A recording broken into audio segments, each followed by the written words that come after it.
Tax stuff you've got to know. You've got to know this. I've been preaching this for years and years and years. I got my Bruins hat on. Go Bruins, even though the freaking sports suck. Who cares about the stupid Olympics, but whatever.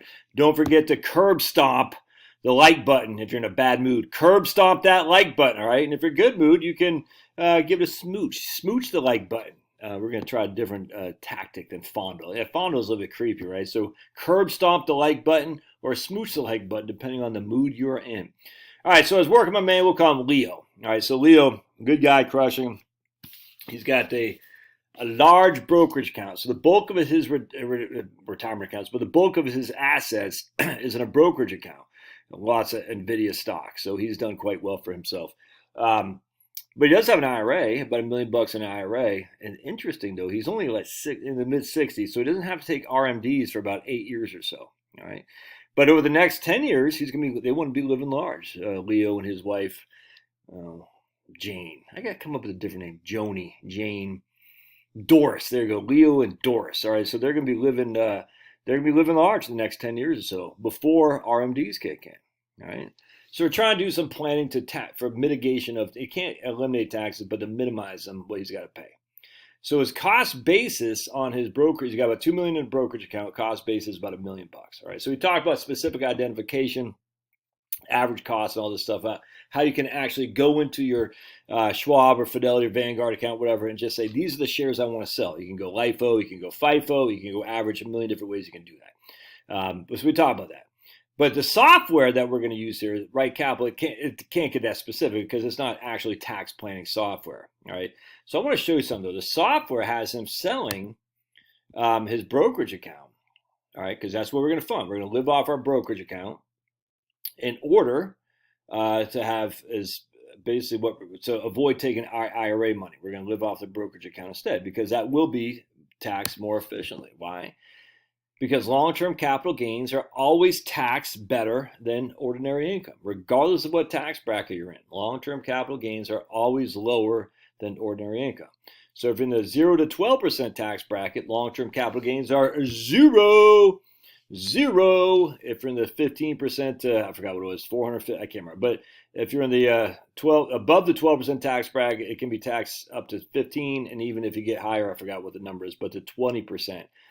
And if you get above 250 and married filing jointly of income, then any interest income, capital gain income, non-dividend, what's the word? Any passive income is subject to the 3.8% Medicare surtax, the net investment income tax as well. All right. So again, if you have 250 or more of income, any passive income is subject to 3.8%. All right. So you could be in a 15 to a 20 to as high as a 23.8% capital gain rate, depending on what your income is. Still lower than ordinary income in this case. So we want to sell stocks to keep his income tax lower. All right, so that's what we're doing. So in this case, we're going to show you here. We're like, oh my goodness, but look, he's in a 22 to 25% tax bracket, or 24 right here. He's in a 24 to soon to be 28% tax bracket. Look at that. Oh my goodness. So he's getting crushed. But I'm going to show you something, amigos. Check this out. Don't get confused by this. All right. Here's his effective tax rate. You can see right here his effective tax rate for the federal government is only about a 15% effective tax because you got the state of New Jersey where he lives. He's got about 15% in the federal government. So he's in a 24% tax bracket, but his effective tax rate is only 15%, if even that. So check this out. So we're going to show right here here's his capital gain right there, $126,000 of capital gain. All right. Now I don't recommend he takes that big of a capital gain. We want to use in this case probably most likely average cost. All right, but it doesn't matter. He can. That would be my recommendation. Even if not specific identification, use average cost. But he has 126,000. He doesn't need to have that much money. But the software, for some reason, is saying that's what your capital gain is going to be. That's fine. So he's got a little bit. He and his what's her name, Doris, have a part-time income. They got some taxable interest because they got a large brokerage account. They got some dividends they got as well. All right. They also have a small pension, $25,000, plus this large capital gain. All right. So you can see their total income is $260,000. That is their total income. Their AGI is 260. So 260,000 is their total income. Their AGI is 260. But Their taxable income is only $224,000 because of standard deductions, and this is 2027. The personal exemption will come back, so they got about $36,000 of standard deductions and personal exemptions. So we add up all this, it gives us 260 as our AGI. Subtract this right here, we have a taxable income of $244,000. But you only pay $27,000. What? $27,000 on $260,000, which means they're in a 27 divided by 260 equals what? 11%? A 10.3% effective tax rate. 10.3%. So even what Right Capital is showing you in terms of that chart was wrong, because what Right Capital shows you is their effective tax rate after the standard deductions, whatnot. But effective tax rate is really how much your gross income is subject is you paying tax on. To get my dog because he's loud. Is he in a 24% effect tax? Is he in a 24% marginal tax bracket? 100%, he is. But his effective tax rate is 10%. Effective tax rate is 10 because of all the capital gains in there. Should he do Roth conversions? No, because every $10,000 of Roth conversion, he'd lose $2,400.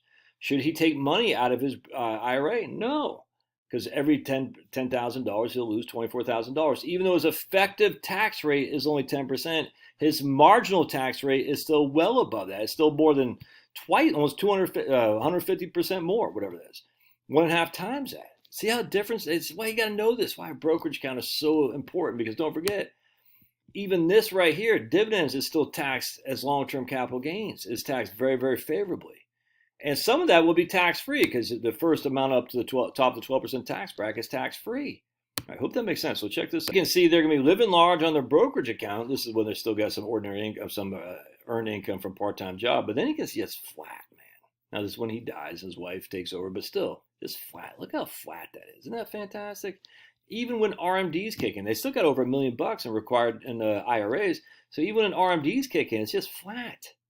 A little bit of a jump again when he dies. But look at that, just flat, man. And yet their tax, let me show you again. Tax bracket is way up here, and then it drops down here to 12%. You can see it's right on that 12%, their tax bracket, right above there a little bit, right on that 12% tax bracket.